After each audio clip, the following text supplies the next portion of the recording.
And the last point with this slide is that climate factors are not the only factors that contribute to flooding. There are non-climate related factors as well that contribute to local flooding, and that was also taken into account in the different types of modeling that we did. I'll show you just one slide, not results from all of the cities in the interests of time. So for Bangkok, for example, again, we had, I think, 16 or 17 different scenarios for Bangkok. And what we find is that there's a 30% increase in annual inundated area in 2050 under the high emission scenario compared to a situation without climate change for a 1 in 30-year event. About 1 million people are likely to be affected in the case of a 1 in 30-year flood in 2050 under the high emission scenario, and this is compared to approximately 500,000 in 2008. So this gives you a sense of the increase in population exposed to flooding, likely to be exposed to flooding under a high emission scenario. The study also estimated the costs, the additional costs due to climate change, and in the case of Bangkok, it was an additional 2% of the 2008 GDP. One interesting finding about the Bangkok study was that almost 70% of the increase in flooding costs in Bangkok is due to land subsidence. It's not related to climate-related risks, but core development issues, things that are not directly related to changes in temperature and precipitation. And it highlights the importance of addressing urban environmental issues. So this whole question of adaptation and urban environmental management and the difference between the two becomes quite relevant. Again, we are very similar findings for Manila. I won't go into too much detail except for just highlighting in the case of Manila, Metro Manila, the additional damage costs due to climate change were even higher. They were in the range of 6% of regional GDP for a 1 in 30-year flood under a high emission scenario. Just to show you some nice maps to wake all of us up at the end of this long day. In Ho Chi Minh City, the municipality is planning, they've actually approved a flood protection plan, which largely comprises of hard infrastructure. And what the two GIS maps show, that even with the implementation of the planned flood protection infrastructure, large portions of the city are likely to continue to be flooded. So what this means is that one does need to address climate adaptation into flood protection, which is currently not being done.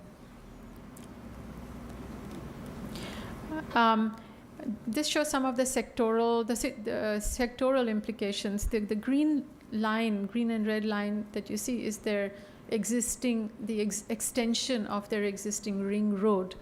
And what this basically shows, the red line shows the portions of the planned ring road that are likely to be affected by flooding in 2050. This is under the high emission scenario, even in a context of a 1 in 10-year flood, not a very high, not a very intense flood.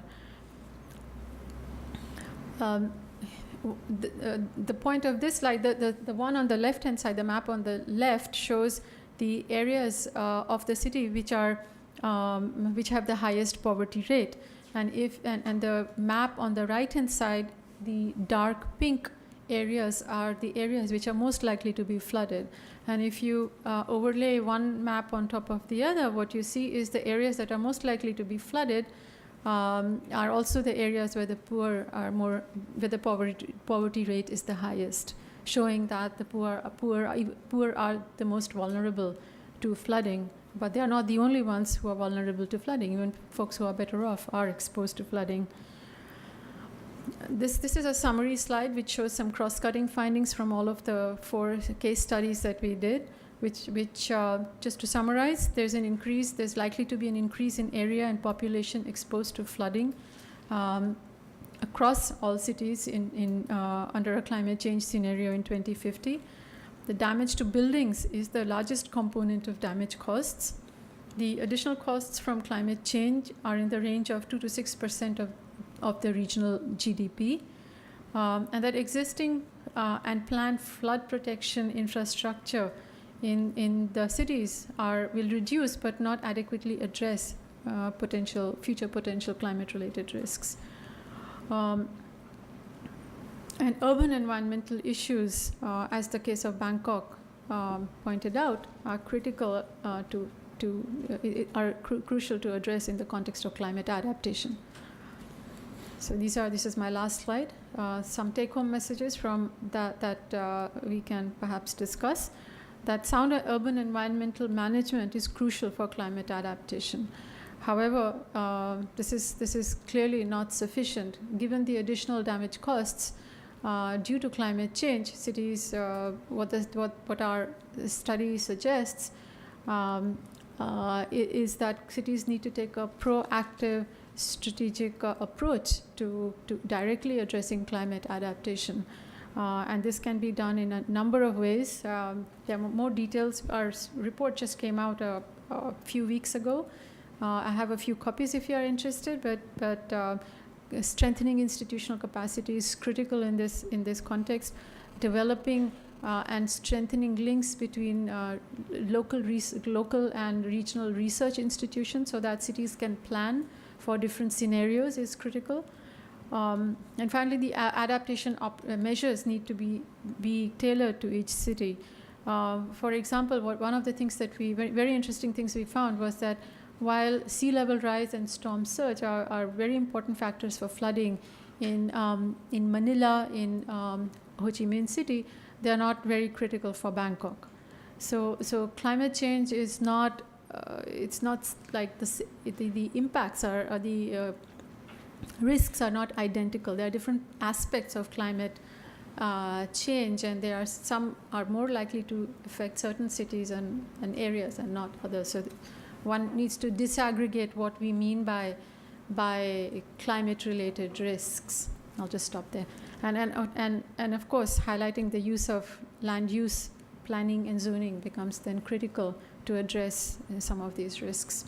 Thank you. Poonam, thank you very much.